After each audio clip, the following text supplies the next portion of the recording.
नमस्कार दोस्तों, जय श्री कृष्ण, राधे राधे। नाग पंचमी के दिन भूल से भी नहीं करने चाहिए ये 5 काम। भविष्य पुराण के अनुसार सावन मास की शुक्ल पक्ष की पंचमी तिथि को नाग पंचमी का त्योहार मनाया जाता है। पंचमी तिथि नागों को अत्यंत प्रिय है और उन्हें आनंद देने वाली है। इस दिन नाग लोक में विशिष्ट उत्सव होता है। पंचमी तिथि को जो व्यक्ति नागों को दूध से स्नान कराता है, उसके कुल में वासुकी, तक्षक, कालिया, मणिभद्र, ऐरावत, धृतराष्ट्र, करकोटक तथा धनंजय ये सभी बड़े बड़े नाग अभयदान देते हैं। उसके कुल में सर्प का भय नहीं रहता। एक बार माता के शाप से नागलोक जलने लग गए थे, इसीलिए उस दाह की व्यथा को दूर करने के लिए पंचमी को गाय के दूध से नागों को आज भी लोग स्नान कराते हैं। इससे सर्प भय नहीं रहता। हिंदू धर्म में नागों की पूजा के इस पावन पर्व का बहुत महत्व है। इस दिन भगवान शिव के आभूषण नागराज वासुकी की उपासना की जाती है।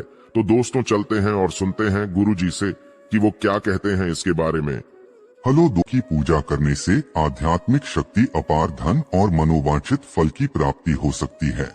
इस बार नाग पंचमी का त्योहार 21 अगस्त सोमवार को मनाया जाएगा। इस पावन पर्व पर महिलाएं नाग देवता की पूजा करती है और सांपों को दूध अर्पित करती है। इस दिन स्त्रियां अपने भाइयों तथा परिवार की सुरक्षा के लिए प्रार्थना भी करती है। नाग पंचमी शुभ मुहूर्त कब है? हिंदू पंचांग के अनुसार नाग पंचमी का त्योहार श्रावण मास के शुक्ल पक्ष की पंचमी को मनाया जाता है। इस साल पंचमी तिथि का आरंभ 21 अगस्त को रात 12:21 पर होगा और पंचमी तिथि की समाप्ति 22 अगस्त को रात 2 बजे होगी। नाग पंचमी की पूजा का शुभ मुहूर्त सुबह 5:53 से लेकर 8:30 तक रहेगा। इस दिन नाग पंचमी की पूजा करके नाग पंचमी की कथा सुननी चाहिए। पहले हम जानते हैं कि नाग पंचमी क्यों मनाई जाती है, फिर जानेंगे नाग पंचमी की पूजा विधि और फिर जानेंगे नाग पंचमी के दिन कौन से कार्य नहीं करने चाहिए। दोस्तों, भविष्य पुराण के अनुसार मनुष्य को नाग पंचमी के दिन इन कार्यों को भूल से भी नहीं करना चाहिए, अन्यथा घर से धन धान्य का नाश होता है, जीवन में सर्पों का भय सताता है और अनेक कष्टों को भोगना पड़ता है। तो चलिए सबसे पहले आपको बताते हैं पंचमी का दिन ही नागों को क्यों प्रिय है और इस दिन ऐसा क्या हुआ था। भविष्य पुराण के अनुसार एक बार राक्षसों और देवताओं ने मिलकर समुद्र का मंथन किया।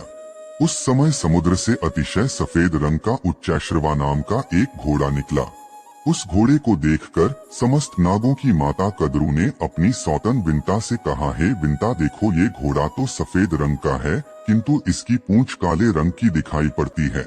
गरुड़ की माता विंता ने कहा, नहीं देवी कद्रू, ये वो तो पूर्ण सफेद रंग का है, इस पर कहीं पर भी काले बाल नहीं है। यह सुनकर नाग माता कद्रू ने कहा, तुम मेरे साथ शर्त करो कि यदि मैं इस घोड़े के बालों को काले रंग का दिखा दूंगी तो तुम मेरी दासी हो जाओगी, और यदि मैं नहीं दिखा सकी तो मैं तुम्हारी दासी हो जाऊंगी। फिर देवी विनीता ने उस शर्त को स्वीकार कर लिया। दोनों क्रोध करती हुई अपने अपने स्थान को चली गई। फिर कद्रू ने अपने सभी पुत्र नागों को बुला लिया और उन्हें सारी बात बता दी और कहा, हे नागों, तुम सभी सूक्ष्म रूप धारण करके उस घोड़े की पूंछ के बालों में लिपट जाओ, जिससे उसकी पूंछ काले रंग की दिखाई पड़े, ताकि मैं मेरी सौत विंता को अपनी दासी बना सकूं।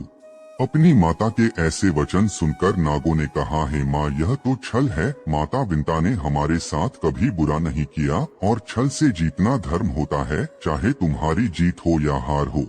हम इस अधर्म में तुम्हारा साथ नहीं देंगे। अपने पुत्रों का यह वचन सुनकर माता कद्रू बहुत क्रोधित हो गयी और कहा, तुम लोग मेरी आज्ञा नहीं मानते हो, इसीलिए मैं तुम्हें श्राप देती हूँ कि तुम महाभयंकर यज्ञ में जलकर भस्म हो जाओ। इतना कहकर कद्रू चुप हो गई। माता का श्राप सुनकर सभी नाग भयभीत हो गए। फिर वे नागराज वासुकी को साथ में लेकर ब्रह्मा जी के पास पहुँचे और ब्रह्मा जी को अपना वृतांत सुना दिया। फिर ब्रह्मदेव ने कहा, हे वासुकी, तुम चिंता मत करो, मेरी बात सुनो। यायावर वंश में एक बहुत बड़ा तपस्वी जन मिलेगा, उसका नाम जरत्कारु होगा। तुम अपनी बहन मनसा का विवाह उस राशि के साथ कर देना और दोनों से आज तक नाम का पुत्र होगा जो संसार में कीर्ति प्राप्त करेगा।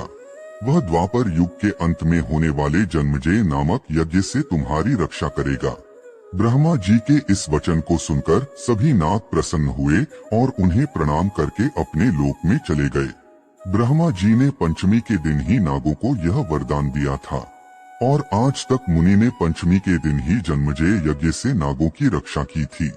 इसीलिए पंचमी की तिथि नागों को अत्यंत प्रिय है। इस पंचमी के दिन नागों की पूजा करके यह प्रार्थना करनी चाहिए कि जो नाग पृथ्वी में, आकाश में, स्वर्ग में, सूर्य की किरणों में, सरोवरों में, वापी, कूप, तालाब आदि में रहते हैं, वे सब हम पर प्रसन्न हो।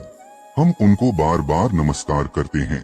सर्वेन आगाह प्रियंताम में ये केचित पृथ्वी तले ये चहलिमृचिस्था दिवि संस्थिता ये नदीषु महानागा ये सरस्वती गामिन्हा ये च वापीडागेषु सर्वेषु वै नमः।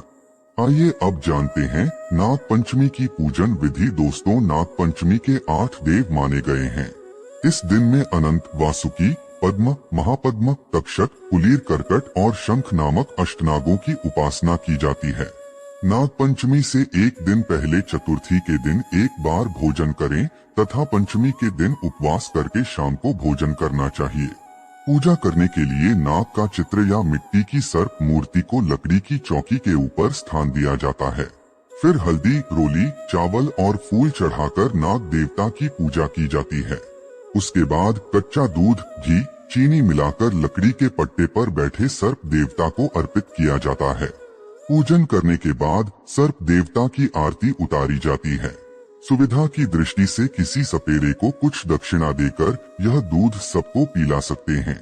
पंचमी के दिन द्वार के दोनों ओर गोबर से नागों की आकृति बनानी चाहिए। पंचमी को खुश का नाग बनाकर गंध, पुष्प आदि से उनका पूजन करें। दूध, घी, जल से स्नान कराएं। दूध में पके हुए गेहूं और विविध विधियों का भोग लगाएं। इस पंचमी को नाग की पूजा करने से वासुकी आदि नाग संतुष्ट होते हैं और वह पुरुष नागलोक में जाकर बहुत काल तक सुख का भोग करता है। इस प्रकार नियमानुसार जो पंचमी को नागों का पूजन करता है वह शारीरिक और मानसिक कष्टों से मुक्त होता है। उसे धन धान्य की प्राप्ति होती है और मृत्यु के पश्चात वह श्रेष्ठ विमान में बैठकर नागलोक को जाता है। पंचमी तिथि को नागों का पूजन करके इस मंत्र का उच्चारण करना चाहिए। ओम कुरु कुल्ले फट स्वाहा। इस मंत्र के उच्चारण से जीवन से सर्पों का भय समाप्त होता है। जिससे स्थान पर यह मंत्र बोला जाता है उस स्थान पर नाग कभी नहीं आते हैं और कभी कष्ट नहीं देते हैं। ऐसा वचन समस्त नागों ने दिया है। आइए अब जानते हैं नाग पंचमी के दिन कौन से कार्य नहीं करने चाहिए। सबसे पहला कार्य है इस दिन भूमि की खुदाई नहीं करनी चाहिए।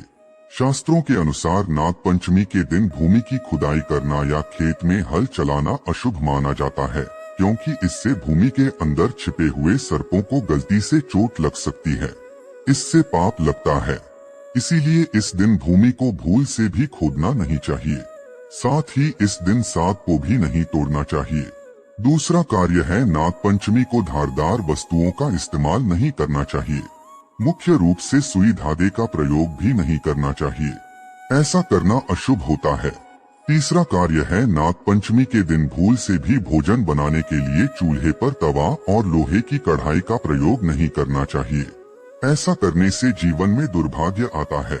इस दिन मिट्टी के बर्तन में अथवा अन्य धातु के बर्तन में भोजन बनाना चाहिए। तो दोस्तों, इस प्रकार से नाग पंचमी के दिन ये 3 काम कभी नहीं करने चाहिए।